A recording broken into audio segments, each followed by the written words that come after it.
हरि ओम श्री गणेशाय नमः। ओम नमः शिवाय। चतुर्थो अध्याय प्रारंभ। सनत कुमार द्वारा शंकर जी का श्रवण कीर्तन मनन मुक्ति प्रदायक है, ऐसा व्यास जी के कथन। मुनियों ने कहा, हे सूत, उस परम तत्व का मनन और श्रवण किस प्रकार से किया जाता है तथा कीर्तन किस प्रकार करना चाहिए, उसे आप यथार्थ रूप से कहिए। ब्रह्मा जी बोले, मन की युक्तियों के द्वारा ईश्वर की पूजा, जप, गुण, रूप, चरित्र और नामों का समर्थन करते रहने का नाम मनन है। यह निरंतर मनन रूप अभ्यास ईश्वर के अनुग्रह से प्राप्त होता है और सभी प्रकार के श्रेष्ठ साधनों में वह मुख्य है। श्री पर ब्रह्म स्वरूप भगवान सदा सबके प्रताप, गुण, रूप, विलास तथा नामों का वेदक मंत्रों के शब्दों से अथवा भाषा के शब्दों से गान करना अथवा माधुर्यादि रस युक्त स्तुतियों द्वारा स्पष्ट वाणी से उनकी स्तुति करना ही कीर्तन कहा जाता है। यह मध्यम साधन है। शिव महात्म सूचक शब्द समूह है, जिस किसी साधन द्वारा जब श्रवणेन्द्रिय गोचर होता है तथा स्त्री के साथ की जाने वाली क्रीड़ा के समान जब मन निरंतर उनके श्रवण में ही रमण करने लगता है तो उसे पंडित लोग श्रवण कहते हैं। यह श्रवण नामक साधन जगत प्रसिद्ध है। सर्वप्रथम सत्संगति से भगवान के चरित्र, रूप, गुण और नामों का श्रवण किया जाता है। तदंतर श्रवण के दृढ़ होने पर उनके गुणों का कीर्तन होता है। सबके अंत में सर्वोत्तम मनन साधन होने लगता है, किंतु ये सभी साधन तभी प्राप्त होते हैं जब भगवान सदाशिव की कृपा होती है। सूत जी बोले, हे मुनीश्वरों, इन साधनों के महात्म के विषय में हम आप लोगों से एक बहुत पुराना इतिहास कहते हैं। आप लोग सावधान होकर सुनिए। किसी समय पराशर मुनि के सुपुत्र हमारे गुरु श्री व्यास जी सरस्वती नदी के पुण्य तट पर तप कर रहे थे। अपनी इच्छा से सूर्य के समान दीप्यमान विमान पर बैठकर जाते हुए श्री सनत कुमार जी अकस्मात वहां पहुंच गए। उन्होंने मेरे गुरु जी को तप करते हुए देखा। इधर ध्यान से जागने पर श्री वेद व्यास जी ने भी अपने आश्रम पर एकाएक आए हुए ब्रह्मदेव के पुत्र श्री सनत कुमार को देखा। उन्होंने आश्चर्यचकित हो प्रसन्नता से सनत कुमार को प्रणाम किया। फिर अर्घ्य दान देकर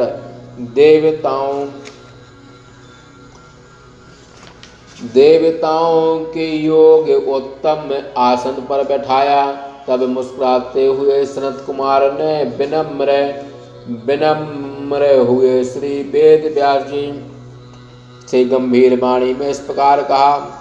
सनत कुमार जी बोले, हे मुने, तुम सत्य वस्तु परम तत्व का ध्यान करो। वह शिव रूप सत्य वस्तु तुम्हारे इंद्रियों के द्वारा साक्षात प्रत्यक्ष हो सकता है। फिर तुम असहाय होकर यह तपस्या किसके लिए कर रहे हो? जब सनत कुमार ने वेद व्यास से ऐसा कहा तब व्यास जी ने अपना आशय प्रकट करते हुए कहा, धर्म, अर्थ, काम तथा मोक्ष इन पुरुषार्थों का वेद मार्ग में बहुत आदर है और हे मुने, मैंने भी आपकी कृपा से इनका लोक में अनेक प्रकार से संस्थापन भी किया है। इस प्रकार के कार्य से मैं सबका गुरु भी हूँ, किंतु आश्चर्य है कि इतना होने पर भी मुझे मुक्ति के साधनभूत ज्ञान का अभी तक उदय नहीं हुआ। इस प्रकार मैं मुक्ति के कारण को न जानते हुए भी मुक्ति के लिए तप कर रहा हूँ। जब श्री वेदव्यास जी ने सनत कुमार से ऐसा कहा, तब परम समर्थ उन महामुनि ने निश्चित रूप से मुक्ति का कारण बतलाते हुए कहा, शिव जी का श्रवण कीर्तन और मनन, यह तीन ही मुक्ति के सबसे महान साधन हैं, जो वेद सम्मत हैं, जो इस समय भी लोक में प्रचलित हैं। सनत कुमार जी कहने लगे, हे वेदव्यास, प्रथम मुझे भी अन्य साधन का भ्रम हुआ था। तब मैं भी मंदराचल पर्वत पर तप करने लगा। शिव जी की आज्ञा से भगवान नंदकेश्वर जी आए। फिर सबके साक्षी महादयालु गणेश्वर मुझसे स्नेह पूर्वक मुक्ति का साधन कहने लगे, हे मुनि, शिव जी का श्रवण कीर्तन और मनन ही सर्वोत्तम वेद सम्मति मुक्ति का साधन है। शिव जी ने मुझे मुक्ति के लिए उन्हीं तीन साधनों का उपदेश किया है। इसलिए हे ब्राह्मण, आप बारंबार श्रवण कीर्तन तथा मनन का ही अभ्यास कीजिए। तदंतर व्यास जी को ऐसा उपदेश कर सनत कुमार अपने अनुचरों के सहित सर्वोत्तम एवं सुशोभित विमान पर बैठकर अपने स्थान को चले गए। इस प्रकार मैंने पूर्व में होने वाला सारा वृत्तांत कह सुनाया। मुनि गण बोले, हे सूत, सभी देवताओं का पूजन तो प्रतिमा में होता है, किंतु सदाशिव का पूजन लिंग तथा प्रतिमा दोनों में क्यों होता है? सूत जी बोले, हे मुनीश्वरों, आपका यह प्रश्न महान अद्भुत एवं पवित्र है। इसका समाधान महादेव जी कर सकते हैं, अन्य पुरुष में इसे कहने की शक्ति नहीं है। फिर भी मैं शिव जी के द्वारा कहा गया जैसा अपने गुरु मुख से सुना है उस संवाद को कहूँगा। एक शिव जी ही ब्रह्म रूप होने से निष्कल कहे जाते हैं और रूपवान होने के कारण वे कला सहित भी हैं। इस प्रकार वे निष्कल निराकार साकार दोनों प्रकार के हैं। निराकार होने से उनका निराकार लिंग स्वरूप कहा जाता है और सभी कलाओं से युक्त होने के कारण उनका साकार प्रतिमा स्वरूप कहा जाता है। साकार तथा निराकार दोनों होने के कारण शिव की पर ब्रह्म संज्ञा कही जाती है। इसलिए लोग सदा शिव की पूजा लिंग रूप तथा साकार रूप इन दोनों में करते हैं और देवता ब्रह्म नहीं है, इसलिए उनमें निष्कलत्व भी नहीं रहता। अतः सुरेश्वरादि देव भी निराकार रूप से पूजित नहीं होते, क्योंकि वे सभी देवता ब्रह्म न होने के कारण केवल जीव ही हैं। अतः शंकर के अतिरिक्त औरों में जीवत्व है तथा केवल शंकर में ब्रह्मत्व है। इसलिए सभी देवगण मौन रूप कला मात्र होने से प्रतिमा शरीर में पूजित होते हैं। शिव ही ओंकार रूप से प्रकाशित होते हैं। यह बात वेदांत के तत्वभूत उपनिषदों से भी सिद्ध होती है। यही बात मंदराचल पर्वत पर महाबुद्धिमान सनत कुमार महर्षि ने नंदकेश्वर से पूछी थी।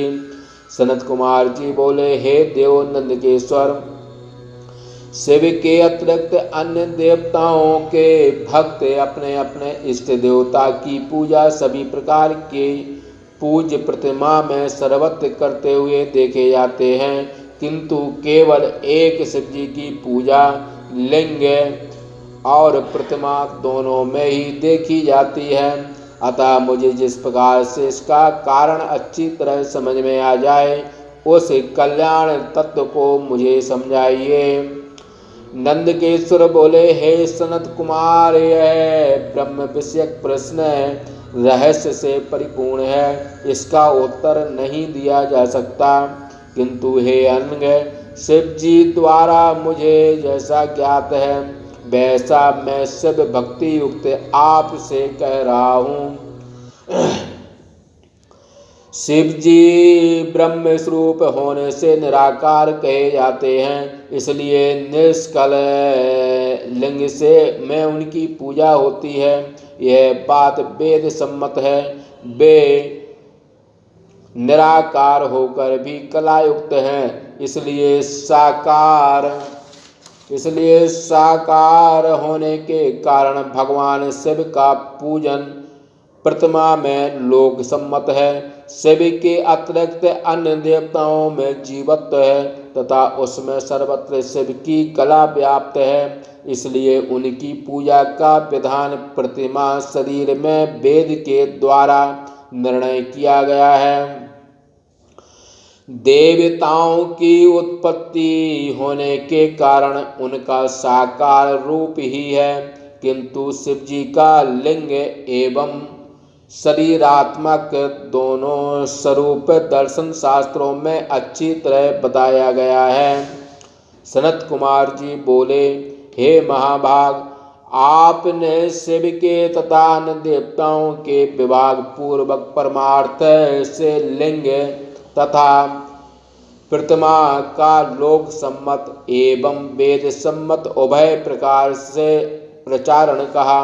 अब आप कृपा कर शिव के लिंग तथा प्रतिमा की आदि उत्पत्ति की कथा कहिए। हे योगेंद्र, मैं सर्वप्रथम शिवलिंग की उत्पत्ति की कथा जानना चाहता हूँ। नंदी केशर बोले, हे वत्स, मैं तुम्हारी प्रीति से परमार्थता इस कथा को कहूँगा, तुम श्रवण करो। प्राचीन काल में जब लोक प्रसिद्ध महाप्रलय हो चुका था, उस समय महात्मा ब्रह्मा एवं विष्णु में परस्पर घनघोर युद्ध हुआ था। उनके अहंकार को दूर करने के लिए उनके बीच में निराकार परमेश्वर ने स्तंभ रूप से प्रकट होकर अपने रूप का दर्शन कराया था। उन्होंने संसार के संरक्षण की कामना से उस निराकार परमात्मा ने अपना तेजोमय लिंगाकार रूप दिखाया। उसी दिन से लोक में शिव जी का लिंग प्रसिद्ध हुआ और अपना साकार रूप भी शिव जी ने ही लोक में प्रज्वलित किया। तभी से शिव के अतिरिक्त और देवताओं की पूजा मात्र में कल्पित की गई। जिस देवता का जैसा स्वरूप है, वे देवता अपने स्वरूप के अनुसार ही सब भोग प्रदान करते हैं, किंतु शिव जी लिंग और प्रतिमा दोनों में पूजित होने से भोग और मोक्ष दोनों प्रदान करने वाले हैं।